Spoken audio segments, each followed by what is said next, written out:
بسم اللہ الرحمن الرحیم۔ السلام علیکم ورحمۃ اللہ وبرکاتہ۔ آج کے سبق میں ہم حج کے متعلق پڑھیں گے کہ اسلام کے بنیادی ارکان میں سے ایک رکن ہے حج۔ پہلا رکن کون سا ہے؟ پہلا رکن کلمہ طیبہ، دوسرا نماز، تیسرا روزہ، چوتھا زکوٰۃ اور پانچواں رکن ہے اسلام کا حج۔ سب سے پہلا رکن کلمہ طیبہ، کہ جب بندہ کلمہ طیبہ پڑھتا ہے لا الہ الا اللہ محمد الرسول اللہ، اور اس چیز کی گواہی دیتا ہے کہ اللہ تعالیٰ ایک ہے اور محمد رسول اللہ صلی اللہ علیہ وسلم اللہ تعالیٰ کے آخری نبی اور رسول ہیں، جب اس چیز کی بندہ گواہی دے دیتا ہے تو اسلام کے جتنے بھی ارکان ہیں، جو بھی اللہ رب العزت اور آپ صلی اللہ علیہ وسلم دین لے کر آئے، وہ سارے کے سارے بندے کی طرف متوجہ ہو جاتے ہیں۔ اب بندہ ان چیزوں کا پابند ہو جاتا ہے، کلمہ پڑھ لیا، دائرہ اسلام میں داخل ہو گیا، اب اس کو نماز بھی پڑھنی ہے، روزہ بھی رکھنا ہے، زکوٰۃ بھی دینی ہے اور حج بھی ادا کرنا ہے، اگر صاحب حیثیت اور صاحب استطاعت بندہ ہے تو۔ صاحب حیثیت اور صاحب استطاعت بندہ ہے تو زکوٰۃ بھی ادا کرے گا اور حج بھی کرے گا۔ اگر صاحب حیثیت نہیں تو یہ دو ارکان اس کی طرف متوجہ نہیں ہوتے۔ پہلا رکن کلمہ طیبہ، دوسرا رکن نماز۔ اب نماز کب پڑھنی ہے، کس وقت پڑھنی ہے؟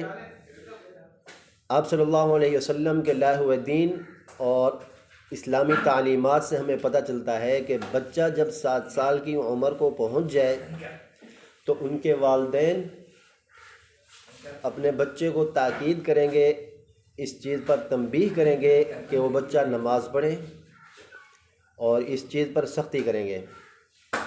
7 سے 14 سال 12 سال کی عمر کو جب پہنچ جائے گا تو اس پر اب سختی کی جائے کہ وہ نماز ادا کریں۔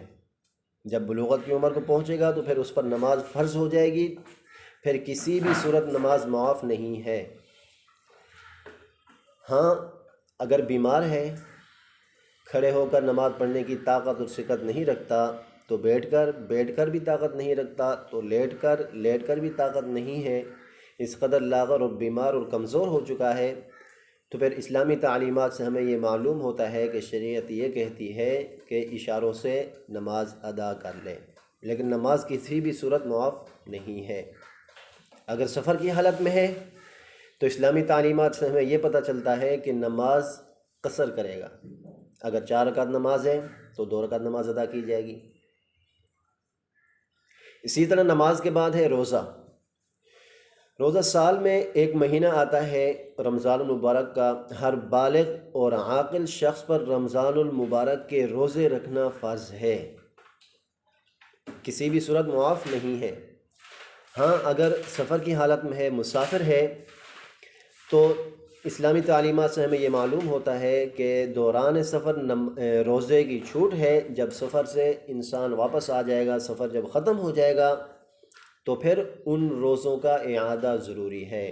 جتنے روزے چھوٹے ہوں گے سفر کے دوران تو پھر وہ روزے دوبارہ رکھنے پڑیں گے۔ اسی طرح اگر کوئی بیمار ہے، بیماری کی وجہ سے روزے نہیں رکھ سکتا، جب تندرست ہو جائے گا تو پھر وہ دوبارہ ان روزوں کا اعادہ کرے گا، جو روزے چھوٹ گئے وہ روزے رکھنے پڑیں گے۔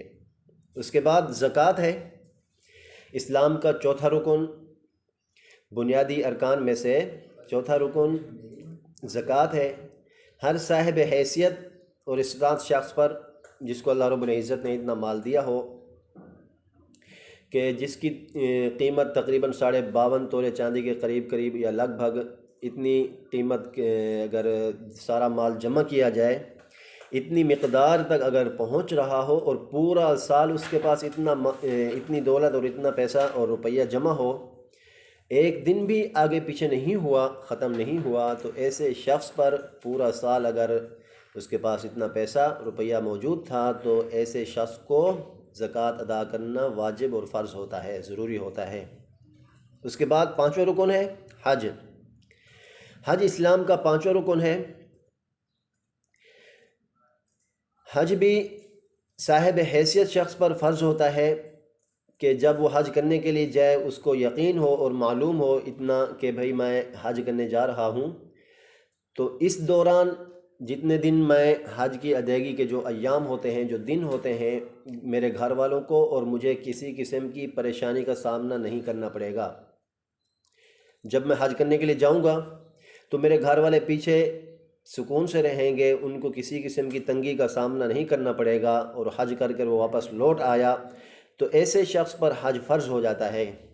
ہاں، اگر اس کو یہ ابہام ہو، اس کو اگر یہ خوف ہو کہ میں جاؤں گا حج کرنے کے لیے تو پیچھے میرے گھر والوں کو مالی پریشانی ہوگی، مالی تنگی ہوگی، تو ایسے شخص کو چھوٹ ہے، وہ حج نہیں کر سکتا۔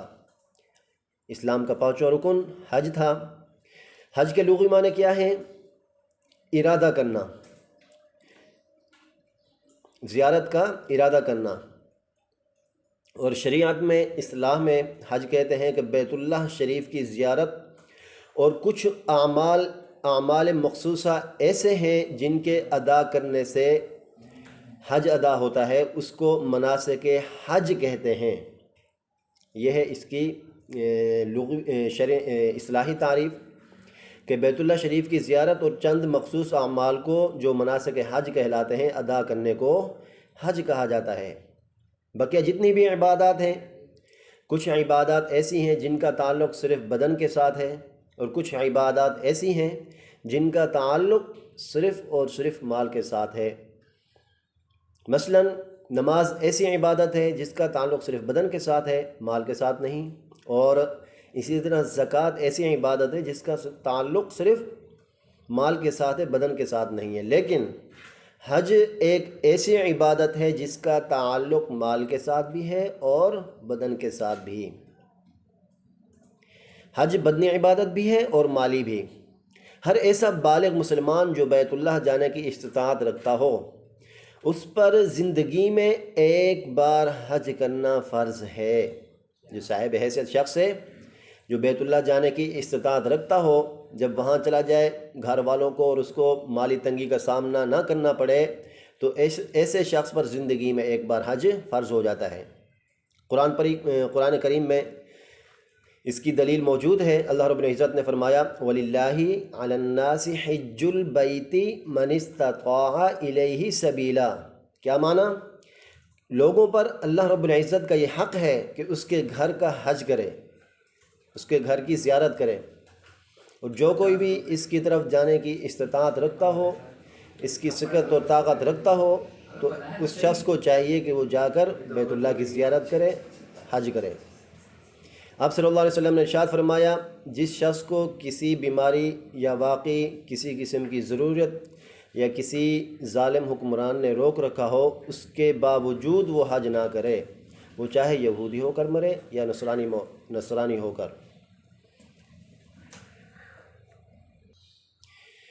یعنی کہ آپ صلی اللہ علیہ وسلم اس ارشاد مبارک میں، اپنی اس پیاری گفتگو میں ہمیں یہ بتا رہے ہیں کہ ایسا شخص جس کو کسی قسم کی کوئی پریشانی نہ ہو، کوئی بیماری نہ ہو، کوئی عذر بھی نہ ہو، لیکن اس کے باوجود بھی حج وہ نہیں کرتا، تو آپ صلی اللہ علیہ وسلم فرما رہے ہیں کہ ہمارا ایسے شخص کے ساتھ کوئی تعلق نہیں، چاہے وہ یہودی ہو کر مرے یا نصرانی ہو کر۔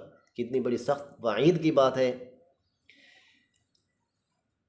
کہ آپ صلی اللہ علیہ وسلم کس قدر ایسے شخص سے ناراضگی کا اظہار فرما رہے ہیں۔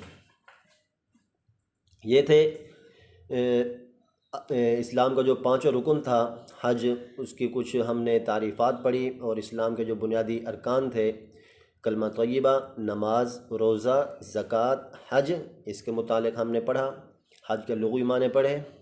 حج کا لغوی معنی کیا ہے؟ زیارت کرنا، زیارت کا ارادہ کرنا، اور اصطلاحی تعریف یہ تھی کہ بیت اللہ شریف کی زیارت اور کچھ اعمال ایسے ہیں جو مخصوص مناسک حج کہلاتے ہیں، ان کو ادا کرنے کو حج کہا جاتا ہے۔ حج ایسی عبادت ہے جو مالی عبادت بھی ہے اور بدنی عبادت بھی۔ کچھ عبادت ایسی ہیں جو صرف بدنی عبادت کہلاتی ہیں یا پھر مالی عبادت کہلاتی ہیں۔